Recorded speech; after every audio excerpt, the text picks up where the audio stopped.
Bersama saya dengan Desya Meika Mawandol dari PKAUD IAKN Manado. Kali ini dalam mata kuliah Kapita Selekta PAUD kita akan membahas tentang karakteristik perkembangan anak usia dini.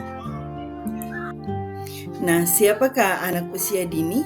Menurut NAEIC atau Asosiasi Nasional untuk Pendidikan Anak Usia Dini, anak usia dini didefinisikan sebagai individu yang berusia antara 0 sampai dengan 8 tahun dan termasuk di dalamnya berbagai program pendidikan seperti taman penitipan anak, penitipan keluarga, pendidikan prasekolah, baik swasta maupun negeri.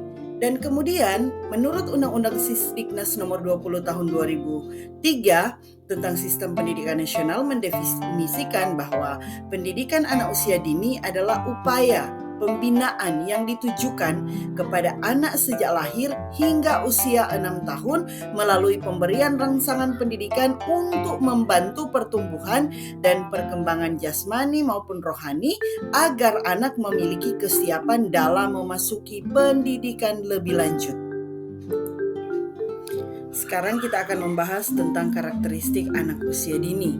Menurut Richard Kellogg, ada 7 karakteristik anak usia dini. Yang pertama, anak memiliki rasa ingin tahu yang besar.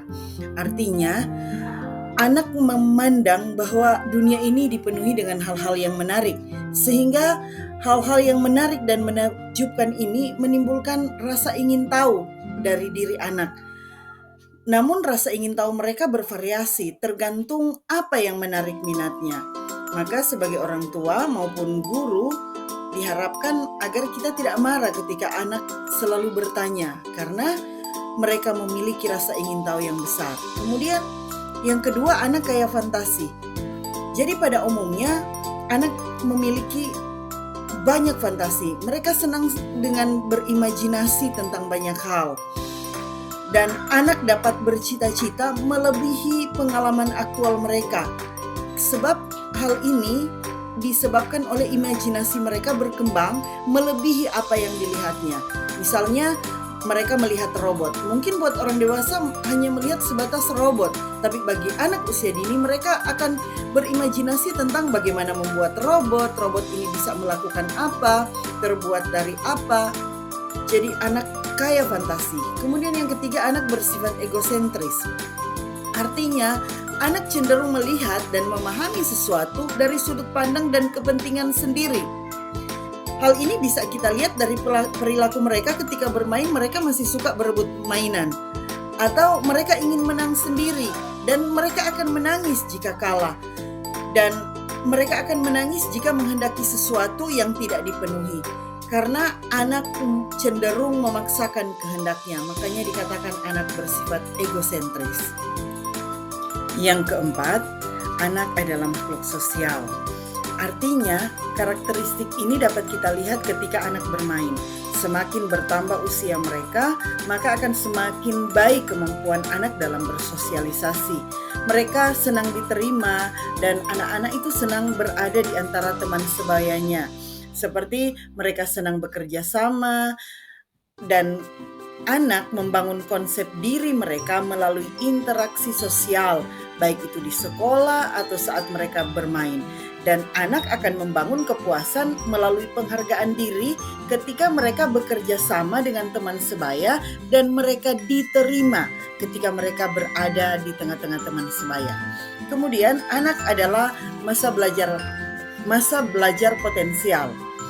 Anak usia dini ini merupakan kelompok yang paling potensial, sebab dalam masa ini dikatakan sebagai masa golden age, dan di mana masa yang paling tepat untuk mengembangkan seluruh aspek perkembangan anak serta menggali seluruh potensi kecerdasan anak seluas-luasnya.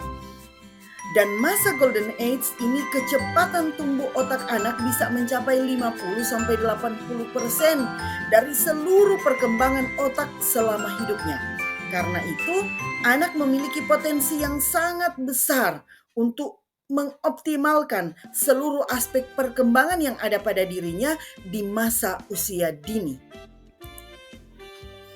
Anak bersifat unik, itu yang ke-6. Nah, artinya anak ini adalah individu yang unik di mana masing-masing anak memiliki minat, kapabilitas, dan latar belakang kehidupan yang berbeda satu dengan yang lain. Tidak ada anak yang sama persis meskipun mereka adalah kembar identik.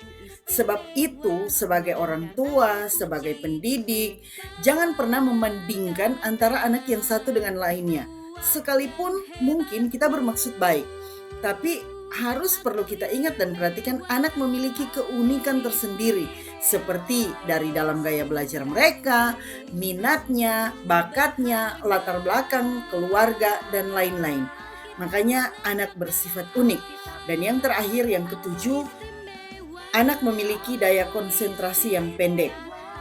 Pada umumnya, anak sulit berkonsentrasi pada suatu kegiatan dalam jangka waktu yang lama.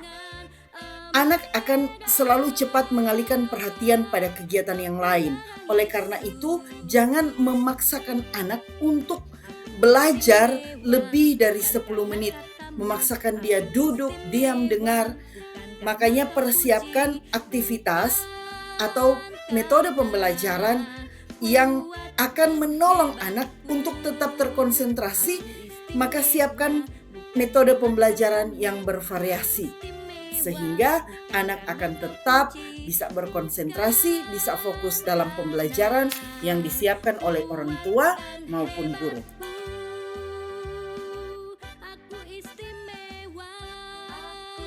Mari kita melihat karakteristik dalam perkembangan anak. Yang pertama, perkembangan motorik kasar. Kita melihat dalam usia 3 tahun, anak bisa berjingkrak, melompat, berlari ke sana kemari, dan menunjukkan kebanggaan dalam prestasi mereka. Kemudian 4 tahun, anak sudah lebih lagi, sudah bisa naik tangga. Kemudian usia 5 tahun, anak lebih percaya diri dan sudah mencoba untuk berlomba misalnya dengan orang tua atau teman sebaya. Sedangkan untuk perkembangan motorik halus akan terlihat dalam usia 3 tahun, anak masih terkait dengan kemampuan dari bayi untuk menempatkan benda, memegang benda, melempar bola dengan 2 tangan. Lalu kalau 4 tahun akan terlihat anak mulai bisa menyusun balok. Dan 5 tahun akan terlihat perkembangannya, anak sudah memiliki koordinasi mata yang bagus dengan memadukan antara tangan, lengan, dan anggota tubuh lainnya dalam bergerak. Selanjutnya dalam perkembangan kognitif, kita melihat usia 2-3 tahun anak mulai mengenal warna, bentuk, dan ukuran. Usia 3-4 tahun anak mulai berimajinasi, bisa bermain peran, dan membangun kemampuan memahami konsep. Sedangkan usia 4-5 tahun mereka mulai berhitung dengan sederhana dan memiliki kemampuan untuk memecahkan masalah yang sederhana serta memahami hubungan sebab akibat. Misalnya kalau saya melakukan ini, sesuatu yang salah misalnya, maka akan menerima hukuman. Jika saya melakukan yang benar akan mendapatkan pujian. Usia 5-6 tahun, anak mulai berkembang dengan berpikir logis dan abstrak, serta memahami konsep matematika yang lebih kompleks seperti penjumlahan dan pengurangan. Selanjutnya dalam perkembangan sosial emosional, anak usia 2-3 tahun, mereka akan mulai mengenal di sekitarnya dan mengenali perilaku yang disengaja.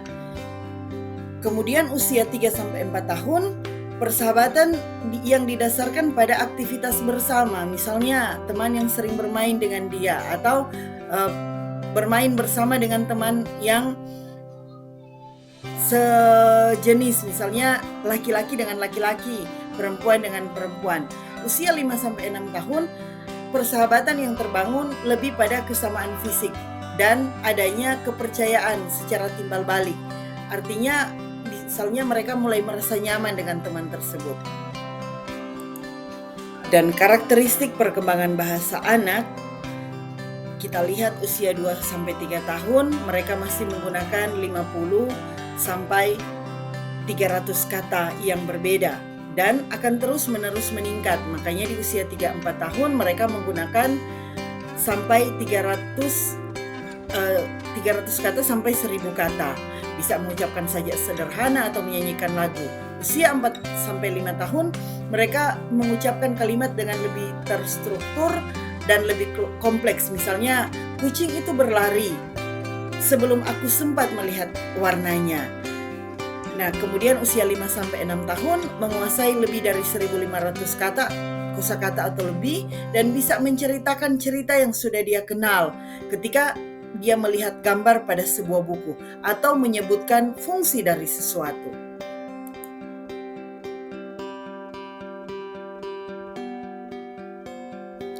Terima kasih telah menonton. Kiranya video pembelajaran ini akan bermanfaat baik untuk orang tua maupun guru pendidikan anak usia dini.